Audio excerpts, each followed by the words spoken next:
رادیو ممنوعه. رادیو ممنوعه. سلام عرض میکنم خدمت تمام مخاطبین عزیز چنل رادیو ممنوعه. امروز اومدیم تا براتون داستان یکی از اعترافات عزیزان رو بگیم. ضمناً این رو بگم که برای حفظ آبروی اشخاص، اسمهایی که در داستان گفته میشه با اسمهای حقیقی متفاوته. قبل از اینکه بریم سراغ داستان، یادتون نره چنل رو سابسکرایب بکنید و اگر از داستان خوشتون اومد ویدیو رو لایک بکنید و اعترافات خودتون رو میتونید به چنل تلگرام ما که آیدیش رو در دیسکریپشن میذارم بفرستید.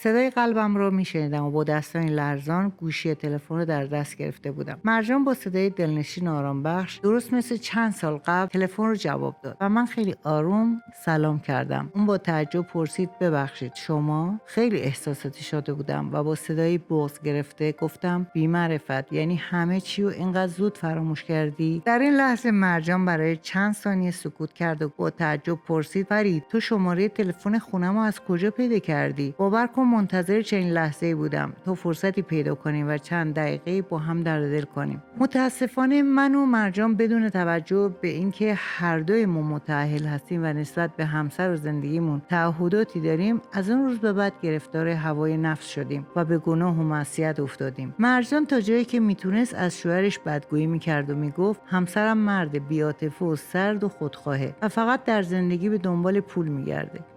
با شنیدن این حرفا من که جوگیر شده بودم تصمیم گرفتم مونس و همدم لحظه های تنهایی دختری بشم که در دوران دانشجویی عاشق و دلباختش بودم. ما بیشتر از 1 سال به طور مخفیانه با هم رابطه داشتیم تا اینکه مرجان با همسرش سر ناسازگاری گذاشت و با زیر پا گذاشتن حق تنها دخترش طلاق گرفت. البته من هم با وعده هایی که به او میدادم در این تصمیم احمقانه نقش زیادی داشتم. فرید که برای ما این داستان رو فرستاده با چشمانی اشکال نوشته طبق نقشه‌ای که کشیده بودیم قرار بود من مرجان رو چند سال به طور مخفیانه عقد کنم و اون همسر دومم باشه، اما اینطور نشد. چون مرجان با این حرف که از سوی پدرش حمایت مالی میشه شرط گذاشت که اگه میخوای با هم ازدواج کنیم باید همسرتو طلاق بدی. جونم براتون بگه که تو اون وضعیت من که غلام حلقه به گوش شیطان شده بودم و نمیفهمیدم چی کار میکنم، حدود 3 ماه مثل دیوونه ها دنبال بهونه‌ای میگشتم تا همسر سادم و قانع کنم که از زندگی کثیف خودم حذفش کنم. شریک زندگیم با اینکه خیلی صبور بود بالاخره کاسه صبرش لبریز شد و یک روز گفت چرا واضح نمیگی که چی میخوای؟ در اون لحظه با بیشرمی تمام جواب دادم که میخوام با فردی که تو دوران مجردی عاشق و دلبستش بودم ازدواج کنم. چیه مشکلی داری؟ همسرم که انتظار شنیدن چنین حرفی رو نداشت، صبح روز بعد به خونه پدرش رفت و خانواده‌اش با اطلاع از موضوع دست به دامن ریش سفیدای فامیل شدن. اما نصیحت‌های پدر و مادرم و بزرگترهای فامیلم فایده‌ای نداشت و من با فروش آپارتمانی که به 1000 بدبختی خریده بودم مهریه همسرم و دادم و خواسته های پلیدی که داشتم و بهش رسیدم.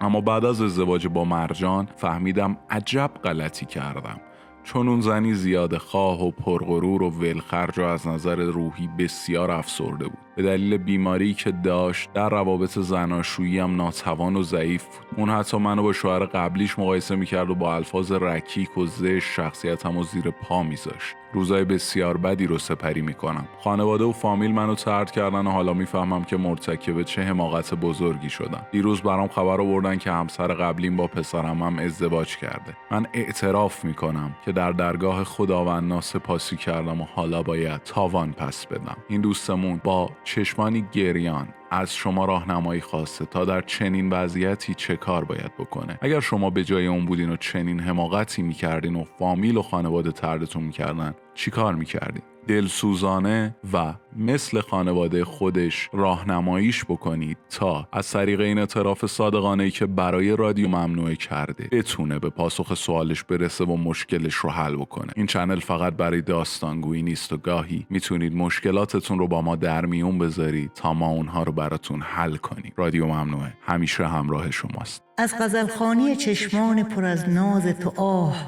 من فدای رخ زیبای تو ای حضرت ما. دلبر ماه رخ فتنگر شهرآشوب، یک جماعت شده با طرز نگاهت گمراه. جنگ نر مصلحه مخفی چشمان تو نیست، صاحب آلت قتاله چشمان سیاه. ای زلیخای زمان، حضرت زیبای جهان، یوسفت خسته شده در کف تنهای چاه. همه گفتیم که بر دلبریت آمنا، تو ولی زمزمه زیر لبت لا اکراه. جان من بر کف و عشقم همه اش تقدیمت، نور چشمم تو ببین و تو بگو و تو بخواه. کار من نیست تحمل که تو چون معجزه‌ای به خداوند، به نقاش ظریف تو پناه. تا داستان بعدی همراه رادیو ممنوعه، همین جور که تا الان بودید عاشقانه بمونید.